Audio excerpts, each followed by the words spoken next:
Mojtaba খামেনিকে ইরানের সর্বোচ্চ নেতা হিসেবে ঘোষণা করা হয়েছে। দেশটির অ্যাসেম্বলি অব এক্সপার্টস তাকে এই পদে নির্বাচন করেছে।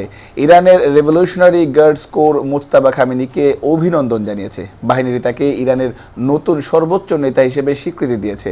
রাষ্ট্রীয় গণমাধ্যমে প্রকাশিত এক বিবৃতিতে আইআরজিসি খামেনি প্রতি তাদের আন্তরিক ও আজীবন আনুগত্য ঘোষণা করেছে। তারা জোর দিয়ে বলেছে তারা সব আদেশ মেনে চলবে এবং তা বাস্তবায়নে সদা প্রস্তুত থাকবে। মোজতাবা খামেনি কে, তিনি নেতৃত্বের কোন পর্যায়ে ছিলেন, এ নিয়ে 5 মার্চ একটি প্রতিবেদন প্রকাশিত হয়। ইরানের ওপর যুক্তরাষ্ট্র ইসরায়েলের যৌথ হামলার প্রথম দিনই আলী খামেনি নিহত হন। যুক্তরাষ্ট্র ইসরায়েলের আগ্রাসনে আলী খামেনি নিহত হওয়ার পর কে ইরানের সর্বোচ্চ নেতা হচ্ছেন তা নিয়ে আলোচনা শুরু হয়ে যায়, যদিও ইরান কর্তৃপক্ষের কাছ থেকে এখন পর্যন্ত কোনো আনুষ্ঠানিক ঘোষণা আসেনি।